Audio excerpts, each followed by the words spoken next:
हमारे शास्त्रों में 4 नवरात्रे प्रधान माने जाते हैं। आश्विन, माघ महीना, चैत्र महीना और आषाढ़ महीना।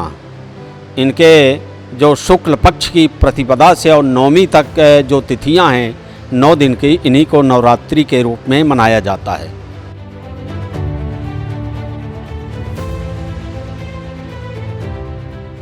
वैसे तो सभी नवरात्रियों की कारण स्वरूपा शैलपुत्री जी ही हैं, लेकिन स्वयं एक होते हुए भी 9 रूपों में वो आकर के लीला करती हैं, इसलिए नवरात्रि मानी जाती हैं। तो यह नवरात्रि बहुत पवित्र एवं पावन है।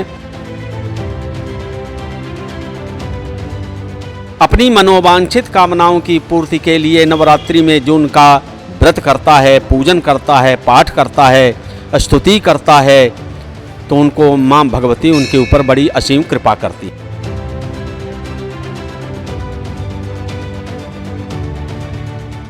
सारे बोलो जय माता की, जोर से बोलो जय माता की। दोस्तों, मेरा नाम है हरदीप दू और आप देख रहे हैं लुधियाना लाइव। लुधियाना लाइव के सारे दर्शकों को नवरात्रे की बहुत बहुत शुभकामनाएं।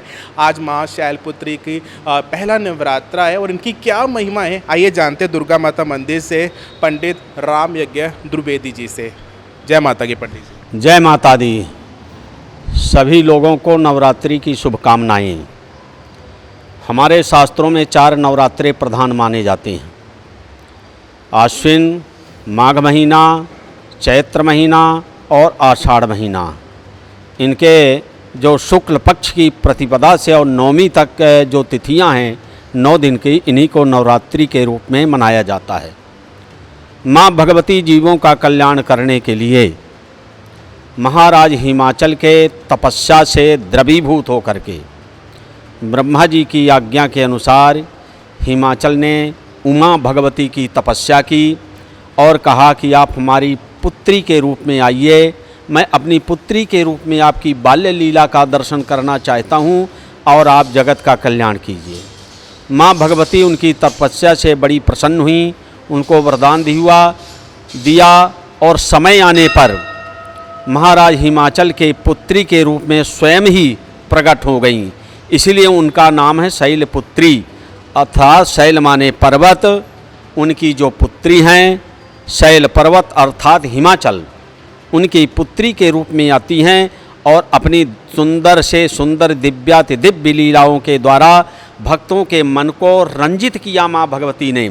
वैसे तो सभी नवरात्रियों की कारण स्वरूपा शैलपुत्री जी ही हैं, लेकिन स्वयं एक होते हुए भी 9 रूपों में वो आकर के लीला करती हैं, इसलिए नवरात्रि मानी जाती हैं।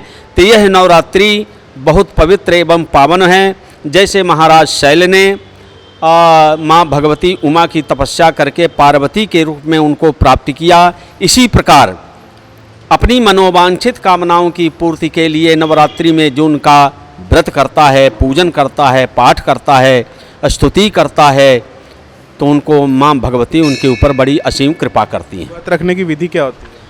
व्रत रखने के लिए प्रातःकाल उठे और अपना नित्य स्नान इत्यादि करने के बाद ज्योत जगाए, धूप दीप नैवेद्य फल पुष्प इत्यादि से माँ भगवती का पूजन करे, दुर्गा सप्तशती का पाठ करे अथवा नवार्ण मंत्र का जाप करे अथवा केवल कवच ही का पाठ कर ले और संयम रखते हुए, वाणी का संयम, खाने पीने का संयम रखते हुए, व्रत रखते हुए और इस प्रकार से उपासना करनी चाहिए। सो एक बार फिर लुधियाना लाइव के सभी दर्शकों को नवरात्रे की बहुत बहुत शुभकामनाएं। कैमरा पर्सन मनोज के साथ हरदीप दुआ को दो इजाज़त। जय माता की।